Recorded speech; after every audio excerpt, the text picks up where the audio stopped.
minutes pour une dernière dimension. Tout à l'heure, on a éclairé en quoi la démarche, le fait d'être dans des logiques territoriales peut servir l'EPL, hein, donc servir les autres composantes de l'EPL.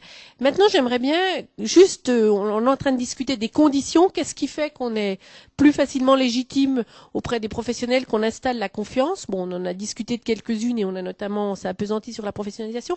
Est-ce que le fait d'être au sein d'un EPL pour le CFPPA, c'est un atout? Est-ce que ça facilite les relations avec les professionnels et en quoi? Voilà.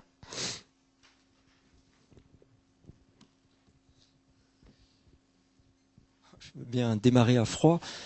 Oui, moi je trouve c'est intéressant d'accompagner les territoires lorsqu'on est au sein d'un EPL, parce que c'est quand même on va pas dire un lieu neutre, parce que la neutralité n'existe pas, mais c'est quand même un lieu qui n'est pas identifié comme étant pris par des enjeux très forts institutionnels. Hein, c'est pas un outil de la profession, c'est pas un outil du conseil d'une collectivité locale particulièrement, c'est pas un outil. Alors est-ce que c'est un outil de l'État? C'est pas en tout cas vu comme ça. En tout cas, voilà, c'est un lieu qui peut permettre de jouer cette fonction d'interface. Et mine de rien, comme on a vu aussi une évolution du développement local et de l'ingénierie du développement local. Hein, longtemps, il y a eu, la professionnalisation d'un métier d'animateur, d'agent de développement, qui étaient justement des personnes qui ont cette fonction d'être à l'interface entre les demandes d'une population locale, des élus, de professionnels. Et quand même l'évolution, c'est que avec la décentralisation, les élus ont eu vraiment des compétences renforcées, et que on peut dire que ce sont les élus qui sont devenus vraiment des acteurs de développement local importants et légitimés.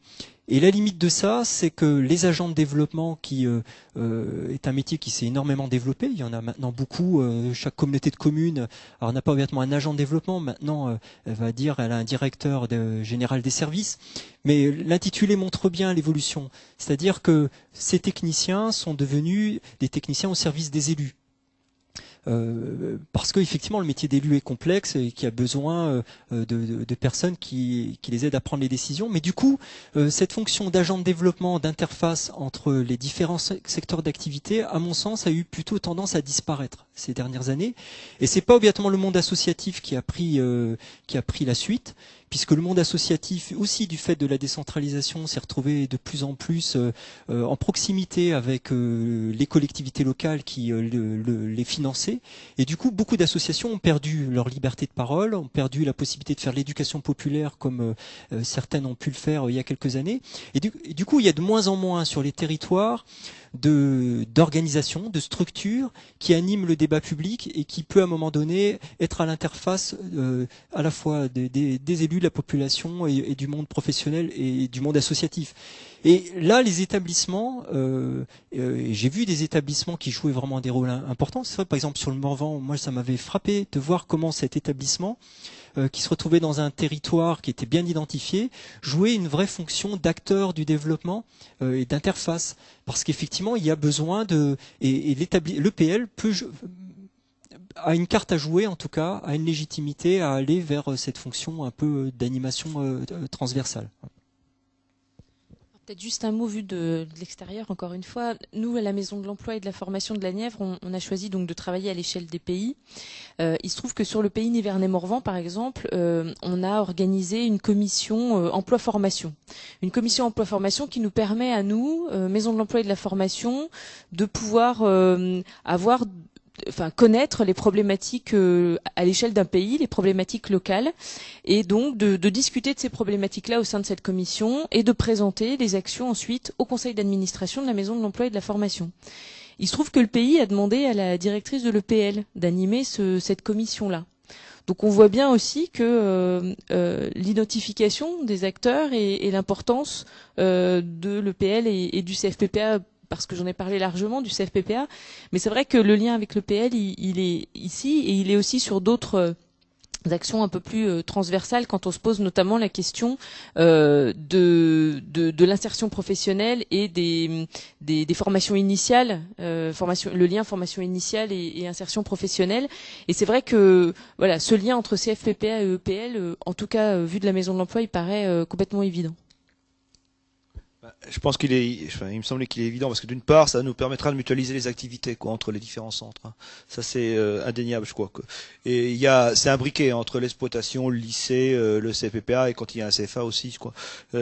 Deuxième chose, ça permet aussi d'impulser des dynamiques et des leviers de développement aussi pour l'ensemble de l'EPL. Quand il y a le CFPPA qui est bien intégré dedans. Le CFPPA peut avoir aussi à travers sa gestionnaire de l'EPL des assistances techniques, notamment pour le montage financier. Je crois que c'est aussi important. Et parce que les CFPPA ne peuvent pas se permettre non plus d'avoir des comptables, des gestionnaires. Ça nous permet aussi de pouvoir répondre à des appels d'offres de façon un peu plus globale, notamment, je vois quand on a répondu à un appel d'offres sur le tiers-temps ingénieur, on a associé les 3 centres. Donc, si le CFPA seul avait répondu, on n'aurait pas forcément été retenu, je pense, et ça, je pense que ça nous permet aussi de coordonner les activités et des actions de formation et de fonctionnement sur le territoire, pour l'ensemble de l'EPL, Je pense que le CFPPA a tout intérêt à être intégré dans l'EPL. Effectivement, c'est pas toujours facile, je l'ai dit tout à l'heure, mais il faut faire évoluer